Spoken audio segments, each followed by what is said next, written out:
Hi everyone, this is RozzyPie, and today we are with Dr. Theresa Nicassio, who is a psychologist and also author of the new yummy cookbook called Yum, Plant-Based Recipes for a Gluten-Free Diet. And we just finished a wildly successful book launch event here at the Shaughnessy United Church. And so Theresa, thank you so much for taking the time to chat with me. I'm curious, what inspired you to write this book? Yeah, so it's a great question. Basically, Rosalind, I was really sick, as a lot of people are sick, and maybe they think they know what's wrong, or the doctors tell them what's wrong, but they never figure out what's wrong. And that's what happened to me. And it took over 12 years of being extremely sick before I realized that it was related to food sensitivities. So once I figured out that it was food sensitivities, then I could start changing what I was eating, and my health turned around. And I'm wanting to share this with other people so that it might help other people to feel better and turn their own lives around as well. Great. Well, I actually can relate to that. I became gluten-free in 2008 because of really bad eczema, and I wish this book existed back then. And just looking through, I'm going to show you the book, leafing through, it's absolutely beautiful with photos that really jump out of the page, and it makes me want to lick the book for sure. I noticed what I love about your event today was that it was so family focused. There's lots of kids and doing the demos. So can you share a little bit about what it was like of your journey of writing this book?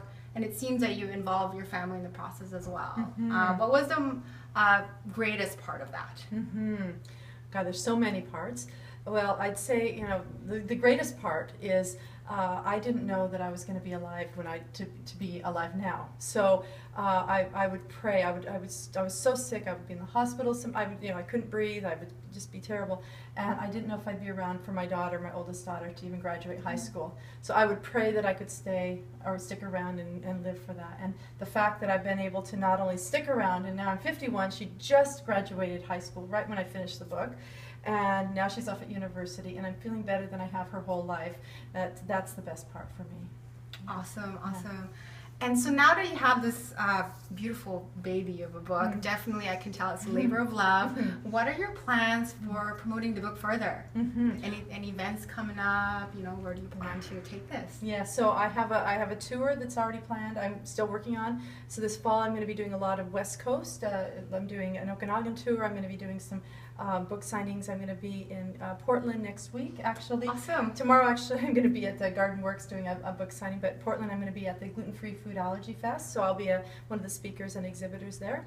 And I'm going to be doing actually a few expos, the West Coast Women's Show. I'm going to be at the Body, Mind, Spirit Show, I think it's called. Wow. I'll be at the Christmas Show. I'll be at the Gluten-Free Food Show in Abbotsford at the TradeX.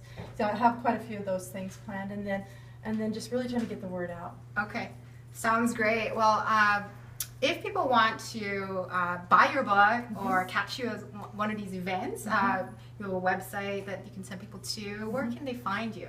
It's just Yum Food for Living. Yum Food for Living. That's Yum Food for Living. Right, and it's spelled F-O-R. Okay, so Yum for Food. Yum Food for Living. .com. All right. If you had one last message for our viewers about food, what would it be?